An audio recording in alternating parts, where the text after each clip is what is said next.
ಬಾಗಲಕೋಟೆಯಲ್ಲಿ ಕಾರ್ಯನಿರ್ವಹಿಸಿರುವಂತಹ ಒಂದು ಡಿಪೋ ಏನಿತ್ತು, ಅದರ ಬದಲು ಇನ್ನೊಂದು ಡಿಪೋವನ್ನು ಮಾಡಿ ಒಟ್ಟು 2 ಡಿಪೋಗಳು ಬಾಗಲಕೋಟೆಯಲ್ಲಿ ಆಗಬೇಕು.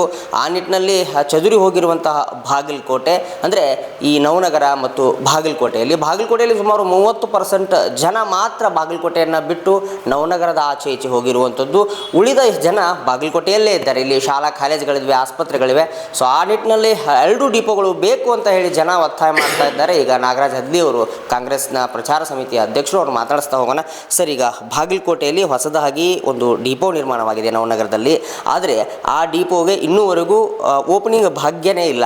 ಹೀಗಾಗಿ ಅಲ್ಲಿ ಹಂದಿಗಳು ಓಡಾಡುವಂತಹ ಸ್ಥಳ ಆಗಿ ಈಗ ಅದು ಮಾರ್ಪಾಡಾಗ್ತಾ ಇದೆ. ಸರ್, ಯಾವಾಗ ಓಪನ್ ಆಗುತ್ತೆ? ನಂತರ ಕಾಂಗ್ರೆಸ್ ಪಕ್ಷ ಅಧಿಕಾರಕ್ಕೆ ಬಂದ ಮೇಲೆ ಸ್ವಲ್ಪ ನಿರ್ಲಕ್ಷ್ಯ ಮಾಡ್ತಾ ಇದ್ದಾರೆ ಅನ್ನುವಂತಹ ಮಾತುಗಳು ಸಹ ಈಗ ಕೇಳಿ ಬರ್ತಾ ಇದೆ. ಇದರಲ್ಲಿ ಮುಖ್ಯವಾಗಿ ಅಧಿಕಾರಿಗಳ ತೊಂದರೆಗಳನ್ನು ಅಥವಾ ಜನನಾಯಕರ ತೊಂದರೆನೋ ಅಥವಾ ಅದನ್ನು ಓಪನಿಂಗ್ ಮಾಡೋಲ್ಲಿ ಇಚ್ಛಾಶಕ್ತಿ ಜನರಲ್ಲಿ ಕೊರತೆ ಇದೆಯೋ ಅಥವಾ ಅಧಿಕಾರಿಗಳಲ್ಲಿ ಕಡಿಮೆ ಇದೆಯೋ, ಹೇಗೆ ಅನ್ನುವಂಥದ್ದು ಸರ್? ನಿಜಕ್ಕೂ ಏನು ಕಾರಣ ಅನ್ನುವಂಥದ್ದು ಸರ್?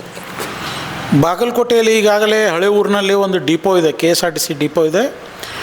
ನವನಗರ ಭಾಗದಲ್ಲಿ ಒಂದು ಡಿಪೋ ಆಗ್ಬೇಕಂತೇಳಿ ಭಾಳ ದಿವಸಗಳ ಕನಸುಗಳು ಎಲ್ಲ ನೌಕರರದು ಜನರದ್ದು ಇರೋದರಿಂದ ಈಗಾಗಲೇ ಬಾಗಲಕೋಟೆ ನವನಗರದಲ್ಲಿಯೂ ಕೂಡ ಡಿಪೋ ನಿರ್ಮಾಣ ಆಗಿದೆ. ಆದರೆ ಅದು ಉದ್ಘಾಟನೆಗೆ ಕೆಲವು ತಾಂತ್ರಿಕ ತೊಂದರೆಗಳನ್ನು KSRTC MD ಅವರು ಹೇಳ್ತಾ ಇದ್ದಾರೆ. ಈ ಹಿಂದೆ ನಮ್ಮ HY ಮೇಟಿ ಸಾಹೇಬರು ಶಾಸಕರು ಇದ್ದಾಗ ಅವರು ಒಂದು ಲೆಟರನ್ನು ಬರೆದಿದ್ರು. ಈಗಾಗಲೇ ನೀವು ಹಳೆ ಡಿಪೋನ ತೆಗಿಬೇಡ್ರಿ, ಅದು ಅಲ್ಲೇ ಇರಲಿ, ಹೊಸ ಡಿಪೋ ನೀವು ಡೇಟ್ ಕೊಡ್ರಿ, ಯಾವಾಗ ಡೇಟ್ ಕೊಟ್ಟರೆ ಓಪನಿಂಗ್ ಮಾಡೋಣ ಅಂತಲೇ ಹೇಳಿದರು. ಈಗಾಗಲೇ ಲೋಕಸಭಾ ಸದಸ್ಯರು ಲೆಟರನ್ನು ಕೊಟ್ಟಿದ್ದಾರೆ ಅಂತ ನನಗೆ ಮಾಹಿತಿ ಇದೆ. ಅದಕ್ಕಾಗಿ ಇದು MD ಅವರಿಂದ ಇದು ಲೇಟ್ ಆಗ್ತಾಯಿದೆ.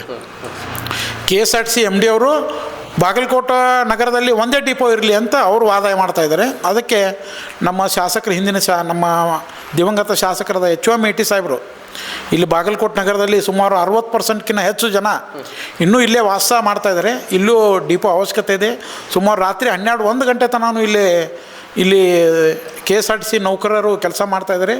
ಅದಕ್ಕೆ ಹಳೆಯ ಬಾಗಲಕೋಟೆಯಲ್ಲಿಯೂ ಕೂಡ ಡಿಪೋ ಉಳಿಸ್ಕೊಂಡು ಹೊಸ ಬಾಗಲಕೋಟೆ ನವನಗರದಲ್ಲಿಯೂ ಕೂಡ ಡಿಪೋವನ್ನು ಉದ್ಘಾಟನೆ ಮಾಡ್ಬೇಕಂತ ಒಂದು ಸಂಕಲ್ಪ ಐತೆ HY ಮೇಟಿ ಸಾಹೇಬ್ರದ್ದು.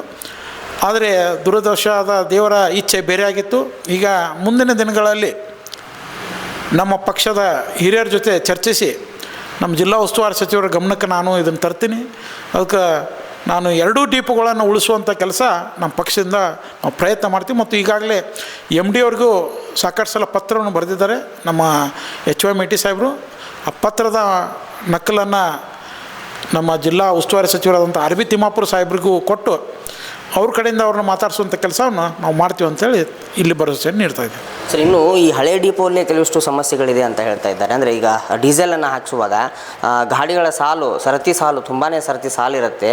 ಸೊ ಅಲ್ಲಿ ವರ್ಕ್ಗಳು ಬೇಗ ಆಗ್ತಾ ಇಲ್ಲ, ಮಷಿನರಿಗಳು ಹಳೆಯವಾಗಿದೆ, ನಂತರ ಹೊಸ ಮಷಿನರಿಗಳನ್ನು ಖರೀದಿಸ್ತಾ ಇಲ್ಲ, ಇನ್ನೂ ಅಲ್ಲಿ ಈ ಕೆಲಸಕ್ಕೆ ಹೊಸ ನೇಮಕವಾಗ್ತಾ ಇಲ್ಲ. ಹೀಗಾಗಿ ಇಲ್ಲೇ ಹಲವಾರು ಲೋಪದೋಷಗಳಿವೆ. ಹೀಗಾಗಿ ಇದೇ ವಸ್ತುಗಳನ್ನು ಅಥವಾ ಇದೇ ಯಂತ್ರಗಳನ್ನು ಹೊಸ ಒಂದು ಡಿಪೋದಲ್ಲಿ ಶಿಫ್ಟ್ ಮಾಡಿ ಇದನ್ನು ಬಂದ್ ಮಾಡಿ ಅಂತ ಹೇಳೋದು ಎಷ್ಟು ಸರಿ ಅನ್ನುವಂಥದ್ದು ಅಧಿಕಾರಿಗಳು? ಅದೇ ಅದನ್ನು MD ಅವರು ಅದಕ್ಕೆ ಸೂಕ್ತವಾದ ಉತ್ತರ ಕೊಡ್ಬೋದು. ಯಾಕಂದರೆ ನಾವು KSRTC ಡಿಪೋ ಒಳಗಿನ ಸಮಸ್ಯೆಗಳನ್ನು ನಮಗೆ ಗಮನಕ್ಕೆ ಬಂದಿಲ್ಲ. ಆದರೆ ಅದನ್ನು ಸಂಬಂಧಪಟ್ಟ ಅಧಿಕಾರಿಗಳ ಜೊತೆ ಮಾತಾಡಿ ಅದನ್ನು ಪರಿಹರಿಸುವಂಥ ಕೆಲಸ ನಮ್ಮ ಹಿರಿಯ ನಾಯಕರು, ನಮ್ಮ ಜಿಲ್ಲೆಯ ಶಾಸಕರು ಮತ್ತು ಸಚಿವರು ಮಾಡ್ತಾರಂತ ನಾನು ಇಲ್ಲೇ ಹೇಳ್ಬೋತೀನಿ. Okay sir, thank you. ಇದಿಷ್ಟು ನಾಗರಾಜ್ ಹದ್ಲಿ ಅವರ ಮಾತುಗಳಾಗಿತ್ತು. ಇವತ್ತು ಬಾಗಲಕೋಟೆ ದೊಡ್ಡದಾಗಿರುವಂತಹ ನಗರ, ಬೆಳೆಯುತ್ತಿರುವ ನಗರ. ಸೊ ನವನಗರ ಅನ್ನುವಂತಹ ಒಂದು ನಗರ ನಿರ್ಮಾಣವಾಗಿದೆ. ಸೊ ಹೀಗಾಗಿ ಬಾಗಲಕೋಟೆ ಮತ್ತು ನವನಗರಗಳ ಮಧ್ಯೆ ಸುಮಾರು 2 ಡಿಪೋಗಳು ಮುಖ್ಯವಾಗಿ ಬೇಕಾಗಿರುವಂಥದ್ದು.